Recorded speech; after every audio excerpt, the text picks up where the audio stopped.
आप इतने परेशान क्यों दिखाई देते हैं? परेशान तो रहूंगा ना पार्वती, आखिर एक बेटी का बाप जो ठहरा। पार्वती, अब उसके हाथ पीले करने का समय आ गया है।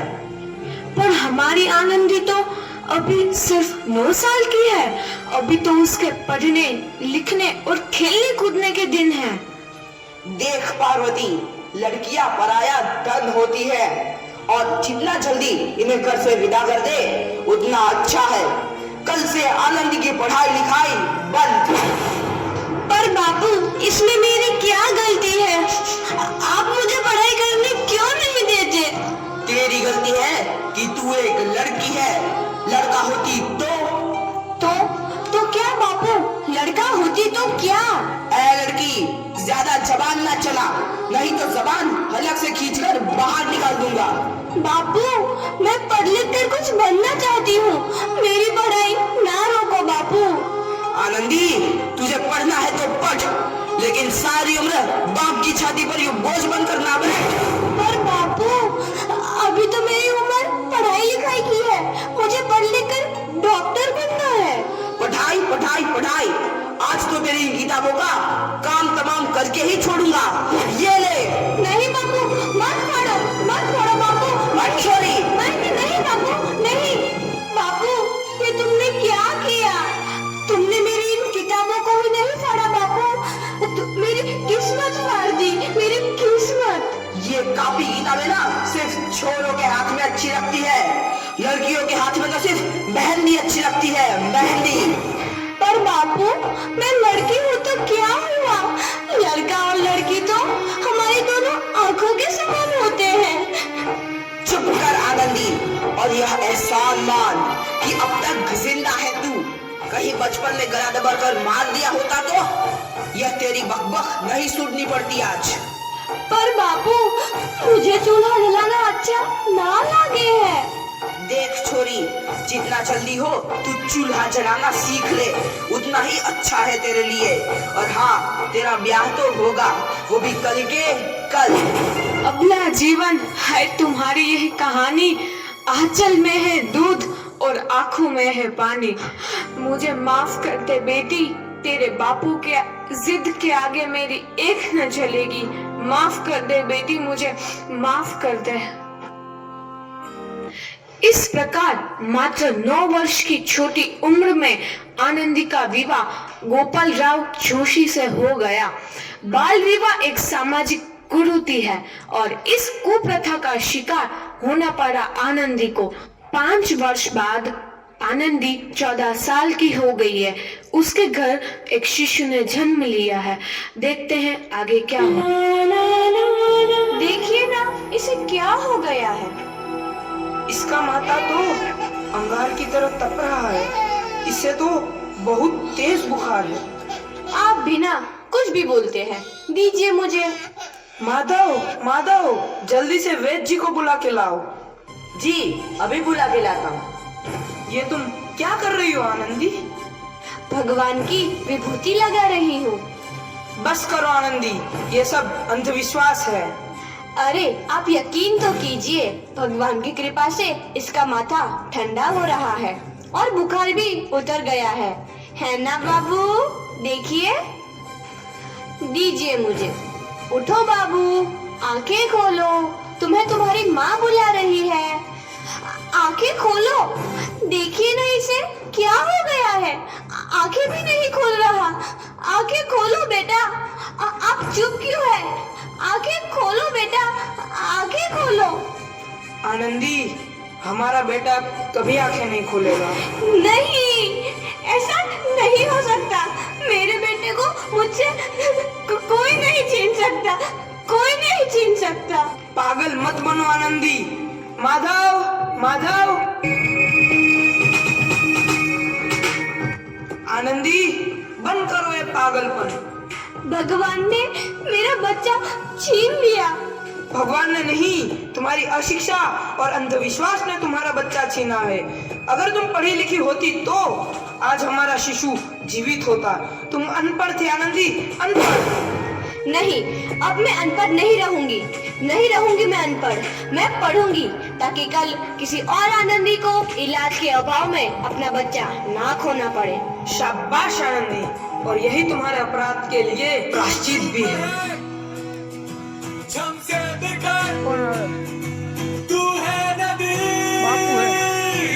आनंदी, तुम्हारी 12वीं का परिणाम आ गया है। तुमने पूरे कॉलेज में प्रथम स्थान अर्जित किया है। आनंदी, तुम्हारी मेहनत रंग लाई है। तुम्हें शिक्षा वृत्ति मिली है। ये लो तुम्हारे अमेरिका जाने की टिकट। मुझे शिक्षा वृत्ति मिल गई, मैं अमेरिका जा रही हूँ। पर ये सब मैं अकेले कैसे कर पाऊंगी? आनंदी, अपने आप को इतना कमजोर क्यों समझ रही हो? फिर इतना पढ़ने लिखने का क्या फायदा? तुम अभी गवार की गवार नहीं हूँ मैं अब गवार।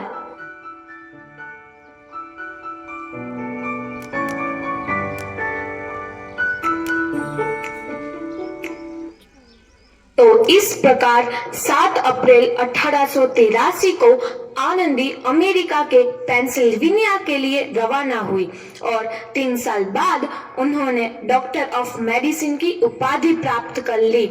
इधर आनंदी के पिता की तबीयत बहुत खराब है। आगे क्या होता है देखते हैं। लगता है अब मेरे जाने का समय आ चुका है। अब मैं नहीं बचूंगा। ऐसा मत बोलो। शहर के सिटी हॉस्पिटल में अमेरिका से डिग्री लेकर कोई बड़ा डॉक्टर आया है। एक बार वहां चलकर दिखा लेते हैं। हाँ, सही बोला भैया। कम से कम दिल को तसल्ली तो मिल जाएगी। हाँ हाँ, चलो चलो जल्दी हॉस्पिटल चलते हैं।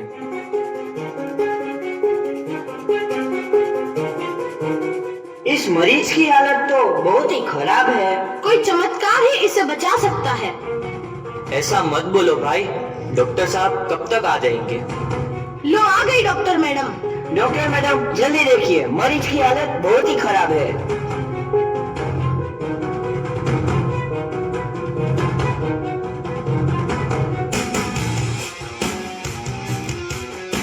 अब आप बिल्कुल ठीक हैं। मौत के मुंह से आपको बचाया है डॉक्टर मैडम ने। डॉक्टर साहब ने मुझे बचा लिया। मुझे मिलना है डॉक्टर साहब से। डॉक्टर साहब नहीं, डॉक्टर मैडम बोलो। डॉक्टर मैडम, उन्होंने ही तुम्हें जीवन दान दिया है। लो आ गई डॉक्टर मैडम, मिल लो उनसे। डॉक्टर मैडम, आपका बहुत बहुत धन्यवाद। आपने मेरी जान बचाई। इसके बदले में मैं गरीब भला आपको क्या दे सकता हूँ? वचन चाहिए मुझे कि कभी ये नहीं कहोगे कि लड़कियां कुछ नहीं कर सकती। वचन? ये कैसा वचन? अरे श्यामलाल, तुमने पहचाना नहीं? तुम्हारी बेटी आनंदी। आनंदी? मेरी बेटी आनंदी डॉक्टर? हाँ बापू, वही आनंदी जिसके लिए बचपन में तूने चूल्हा और दूल्हा के अलावा कुछ नहीं सोचा था। आनंदी, आनंदी मेरी बेटी, मुझे माफ कर दे। मैं तेरा गुनहगार हूँ बेटी। नहीं नहीं बापू, वही आनंदी जिसके हाथ पीले करके तुम उसकी सारी जिंदगी काला कर देना चाहते थे। माफ कर दे मुझे मेरी बच्ची, माफ कर दे। मैं तेरा अपराधी हूँ मेरी बच्ची, माफ कर दे। नहीं बापू, मैंने तो तेरा एहसान चुकाया है। याद है ना अपना एहसान जो बचपन में तुमने मुझ पर किया था? ताने सुना सुना कर जीते जी मार डाला था मुझको। अब बोल, और किस किस को मारेगा? आनंदी बेटी, मुझे माफ कर दे मेरी बच्ची। मैं तेरा गुनहगार हूँ।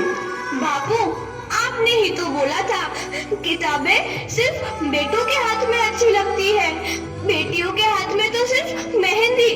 बेटों और बेटियों में फर्क करना दो आंखों में फर्क करने समान है। एक का पढ़ना और दूसरे का ना पढ़ना सामाजिक अंधकार है बापू, सामाजिक अंधकार। उपकार मांगता हूँ मैं तुझ जैसी बेटी का, जिसने सारी उम्र मुझसे कुछ ना मांगा। मांगा तो सिर्फ बराबरी का दर्जा, वरना सच तो यह है कि मैं तेरी माफी के लायक भी ना हूँ। मुझे सब बाप तेरी बराबरी कर सके उसके मैं लायक भी ना हूँ मेरी बेटी, लायक भी ना हूँ। अपने बापू को क्या माफ नहीं करोगी आनंदी? माफ कर दो आनंदी, माफ कर दो। सुबह का भूला यदि शाम को घर लौट आए तो उसे भूला नहीं कहते। बापू। तो इस प्रकार आनंदीबाई जोशी ने अपनी मेहनत और अटूट इरादे से न केवल भारत की पहली महिला डॉक्टर बनी, बल्कि आगे चल के उन लड़कियों के लिए सुनहरा रास्ता दिखा गई जो जीवन में कुछ करना चाहती थी।